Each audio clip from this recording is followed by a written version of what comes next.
എനിക്ക് തോന്നുന്നു എല്ലാ ഒരു സിനിമയിലും നായകന്റെ ഒരു ഫ്രീക്ക് കൂട്ടുകാരനുണ്ടാവില്ലേ, അതാണ് ബാലു. ഓൾമോസ്റ്റ് എല്ലാ സിനിമയിലും ആ ഒരു സ്പേസ് എല്ലാവരുടെ മനസ്സിലുണ്ട്, like next door boy. So എന്താണ് നടികർ വിശേഷം? ഹലോ, അടിപൊളി. എനിക്കറിയായിരുന്നു എടപ്പള്ളിയിൽ നമ്മുടെ ലുലു മോളിൽ പരിപാടി വെച്ച് ഞാൻ കലക്കുന്നു. കാര്യം എൻ്റെ വീട് തൊട്ടടുത്ത് തന്നെയാണ്. ഇതും എൻ്റെ വീട് പോലെയാണ്. എല്ലാ ദിവസവും ദിവ്യ നേരത്തെ പറഞ്ഞ പോലെ നമ്മുടെ എല്ലാ ദിവസവും എല്ലാ ആഴ്ചയിലും ഒരു 2 ദിവസമെങ്കിലും വരുന്ന ഒരു സ്ഥലമാണ്. അപ്പോൾ ആ സ്ഥലത്ത് വെച്ചിട്ട് ഒരു പരിപാടി നടത്താൻ പറ്റി. ജിഗിജേൻ്റെ പടം നമ്മളെല്ലാവരും കൂടി ചെയ്യുന്ന നമ്മളൊരു കലക്കൻ സിനിമ, അതിൻ്റെ ഒരു ഭാഗമായിട്ട് ഇങ്ങനെ പ്രൊമോഷൻ വന്ന് നിൽക്കാൻ പറ്റിയിട്ട് വളരെ സന്തോഷം.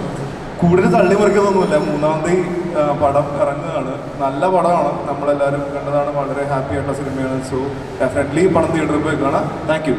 എന്താണ് ഞങ്ങൾ ബാലുവിനെ കാണാനായിട്ട് തിയേറ്ററിൽ പോകുമ്പോൾ ഞങ്ങൾ എന്താ പ്രതീക്ഷിക്കേണ്ടത് നടികറിൽ?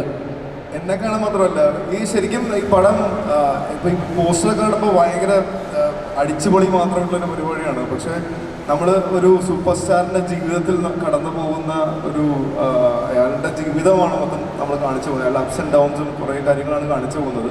വളരെ ഇൻട്രസ്റ്റിംഗ് ആയിട്ട് ആൾക്കാരെ കണ്ടിരിക്കാൻ പറ്റിയ ഒരു കലക്കൻ സിനിമയാണ് നടുക്കൻ. Okay, thank you. Thanks a lot. ഒരു നല്ല കൈയടി കൊടുക്കാം. Thank you man. ഞാൻ വെച്ച മൈക്കും കൊണ്ടുപോകാൻ